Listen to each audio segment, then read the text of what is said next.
Não aguento mais esse carro. Tem que trocar esse carro. Aí eu vendi o carro, de raiva do carro, porque ele não tinha as travas da porta, porque ele não tinha alarme, só tinha defeito no carro. Aí comecei a andar de ônibus. Aí eu vi que o carro me fazia muita falta. Aí eu vi que realmente o meu carro era o carro. Era o Lamborghini da época. Mas, amados, eu não conseguia ver enquanto eu estava com aquele carro na mão. Porque aquilo para mim já era. Às vezes nós moramos numa boa casa e a minha casa, graças a Deus, é uma casa razoável, de 3 quartos. E a minha filha menor, ela não dorme no quarto dela de jeito nenhum. Então o quarto da minha filha menor agora está virando um depósito de roupa. Lava-se a roupa e leva para o quarto dela, né? Dobra-se a roupa, lava-se a roupa na lavanderia embaixo e aí leva para o quarto da menina e vai guardando lá, vai amontoando.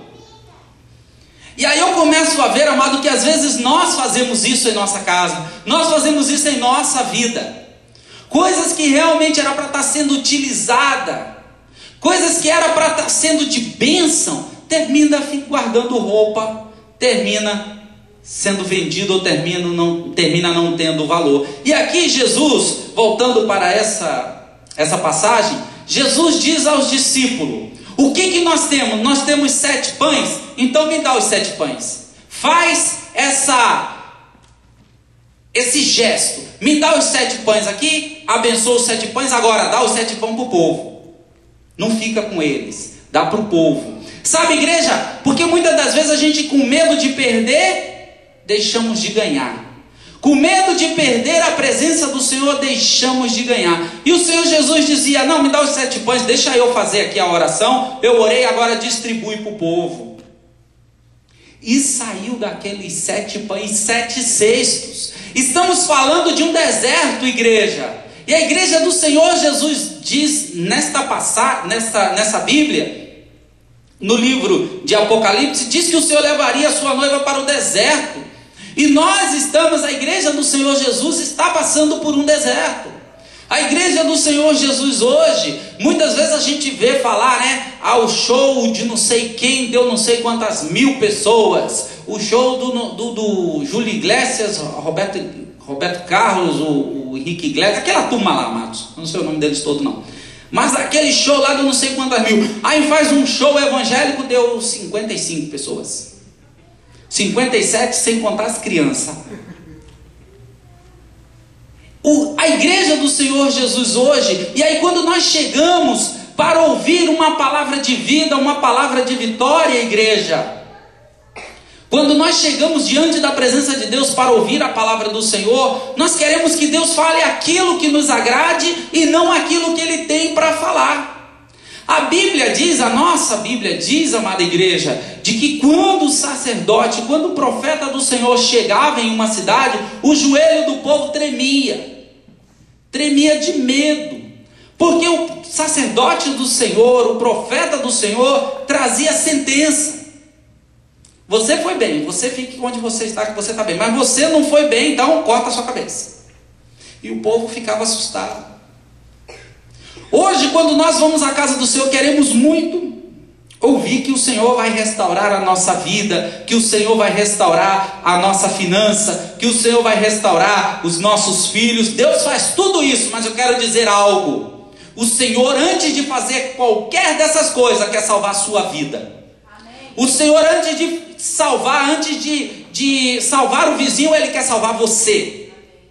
Antes do Senhor salvar aquele que está lá na Angola, ou que está na Arábia, na África, Ele quer salvar você. Você é o alvo de Deus. Aleluia, Deus. Você é o chamado escolhido de Deus.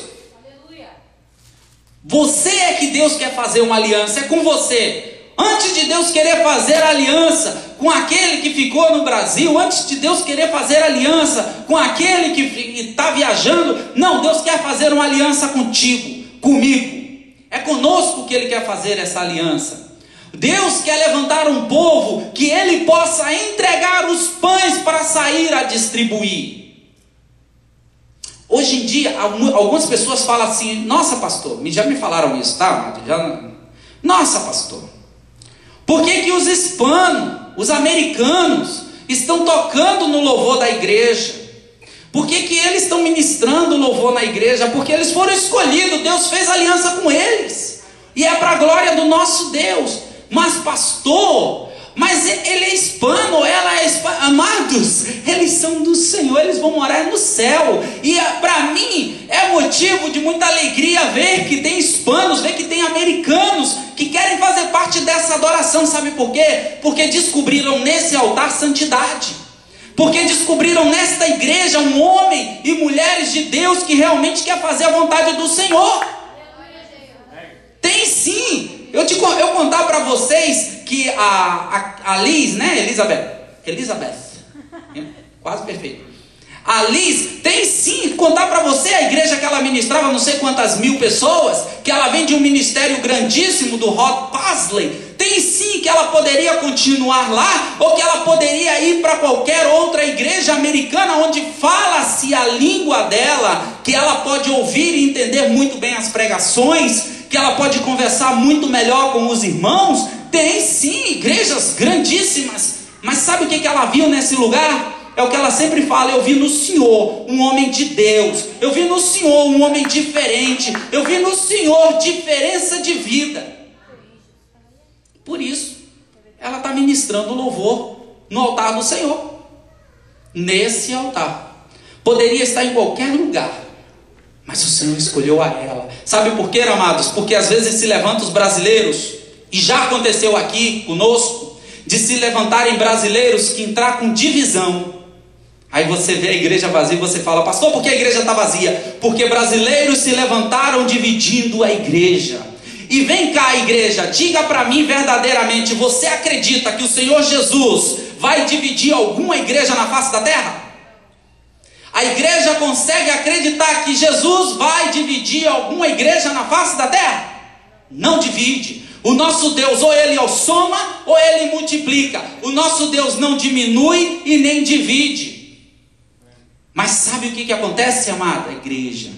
O inimigo se levanta e fala: não, eu vou lá onde tem unção, aonde tem poder, aonde tem santidade, eu vou lá e eu vou destruir aquele lugar, eu vou dividir. E entra, porque quem divide a igreja do Senhor Jesus é o inimigo.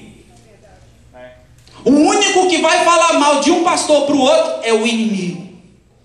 O único que vai falar mal de um irmão para o outro é o inimigo. O Senhor Jesus diz que um reino dividido não subsiste. Um reino que está dividido, ele não vai subsistir. Ele não vai ter continuidade, porque ele está dividido. Se o próprio reino está brigando entre si, ele não vai ter continuidade.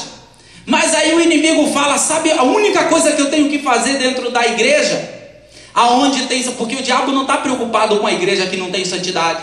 O diabo não está preocupado com a igreja que não está pregando o Senhor Jesus. O diabo não está preocupado com a igreja em que você entra de uma forma e sai pior do que entrou. O diabo está preocupado com aqueles, amados, que tem santidade, que tem vida no altar. Se a sua vida está em tribulação, é porque o diabo está interessado em derrubar.